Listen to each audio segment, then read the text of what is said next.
different names, so they somehow avoid a tax. Okay, that's stick. I like to do I mean, it. that's I the like most to do I it. can, that's I the like most to I do can it think of without getting stick. two kids. I like to do it without stick. Okay. I can see that right. When Israelis do it, they do it at an early age. So you're right. If you find a fine for 3-4 years, you wait that long, then the 8%, which is, and that's why exactly what I alluded to, was that it's going to look different if it's not your first apartment. You picked up it perfect. That's exactly what I meant. But if an Israeli is doing it young, 8% over 20 years, they're not worried about. Now, it's 8% over 4 years, you're going to pay, you're right. It's not a good deal. Right? Better put in the CD probably. But they're looking long term. They're mamish thinking. This was a chiddush to me. They're mamish thinking from the time you were born. I've heard it from more than one person over and over. Somebody showed me an upgrade in, I'll say it, but an upgrade where you look at him and you think he probably doesn't make it through the month. He told me how many apartments he has. Okay? It's not normal. Because when they're young, they scrounge whatever money you can get. They'll do that. They don't buy takeout. They work 2 jobs. You're right. They work like dogs, and they'll do it. So they're coming up with like 300,000 at each child is born. So I was saying, first it doesn't have to be each child. Okay, now there are Israelis portion get whole apartments. Not everybody does. But one apartment could be help you for a few kids. One apartment, as you said in the last slide, one apartment could be help you for a few different kids. So they would be, let's say practically they'd be giving 300,000, let's say it's a cheaper apartment if you go 300,000 shekel, and then you give that apartment, eventually goes up to 2.5 million shekel, whatever it is, they made $1 million, $1.2 million. That's what we're saying. Right. Again, I'm not talking about whether buying, I mean, some people do that, but I'm talking about whether they're gonna have to buy a whole apartment for a kid. Usually, you know, okay, the girl usually gives more, the boy side gives less, right? They give something. They try that the children nowadays is a little harder to do that. They try to do that the mishkanto, the couple is minimum, you know, but sometimes you have to do that also. So you're not using each apartment for one kid. Just a way to make profit. Exactly.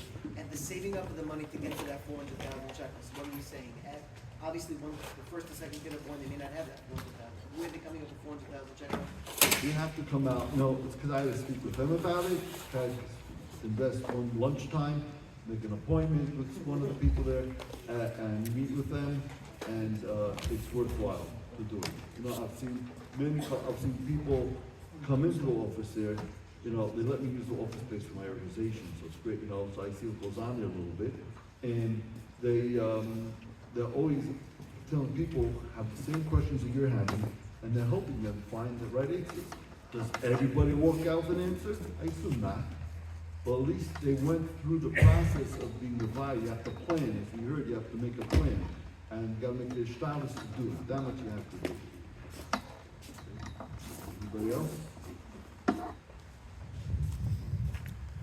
Any questions for Abishai? I just wondering if Rabisha had said you have a whole list of things of things that we want you to know about.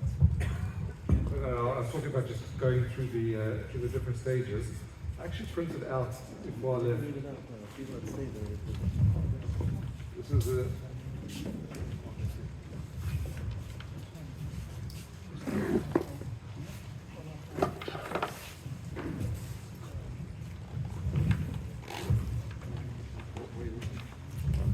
While he's looking, do women get this paper? Do women try to get it? Yeah? Okay, yeah.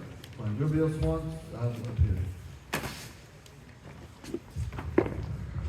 before the area I live on in Romania, the stock that sends out a list before all the Bachim go back to Shiva, a list of all the different things that a Bachim should do stuff that needs to go. They send out a list that looks like this. Right? You can see how long it is. Each one of these things require money. Right, so you have to prepare for it. Okay, so tefillin, we start with Ekon. There's some things they might have, but whether it's different, I don't know, hats and shirts and just endless amount of things. And at each stage of life, there's going to be different things, and you have to be aware of what the different things are. And if you don't know specifically, ask around what they need. There's a lot of things I wouldn't have thought of naturally. So I don't have specific lists for everything, but that's the approach.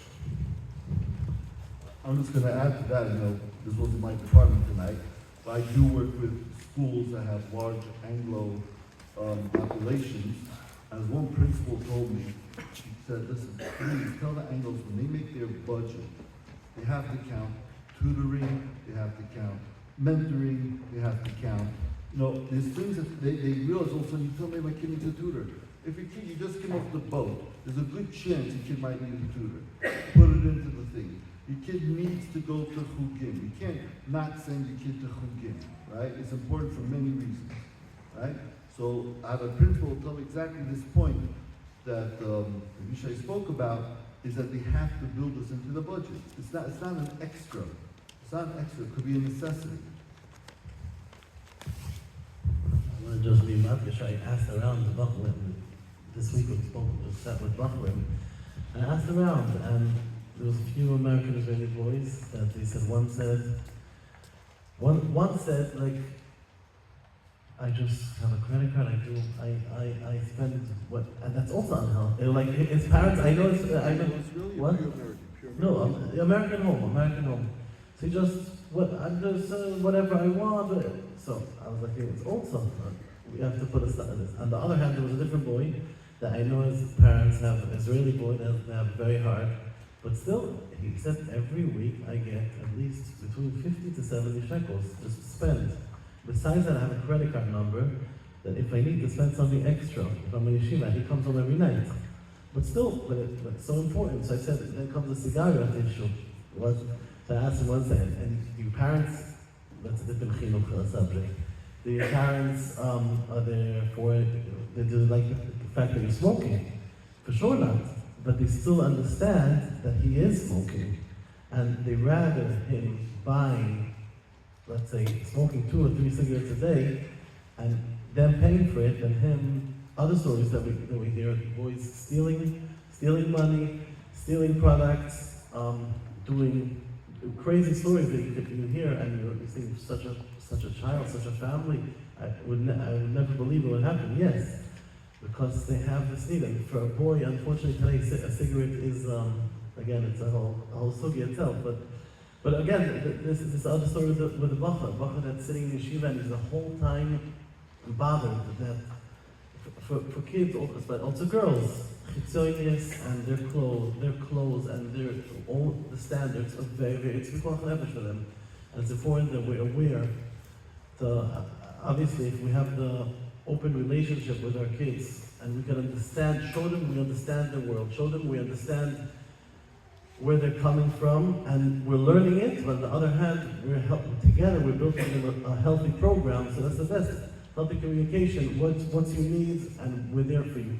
Even though they don't have to know that for us it's very, very hard, but it's not their problem right now. They need to have a warm environment, a warm home. Thank you very much for everyone for participating. And Be'ezer Hashem, Libeinu is here for us, for the tzibur. And it would be very good if whoever's not on the email list of Libeinu should write down his email and what? And write down the number, the email on the paper, and they'll be able to be on our mailing list to get the future, all the knowledge about what Libeinu does. Thank you very much. I want to also say thank you very much for Yaakov Guttman for his time and effort, Rabbi Yishai Friedman for his time and effort, and to Rabbi Shlomo Ullman, that I don't really see him right now, that behind the scenes made everything happen. Oh, he's here, and his Choshev staff, Bochum, Elchanan Herman, the Benal of Lev Shomea, and the head of the Lev Shomea, Rabbi Miller, that unfortunately was busy in an Israeli event in Beit Vegan tonight, so we weren't able to hear him. We should to everyone, we should be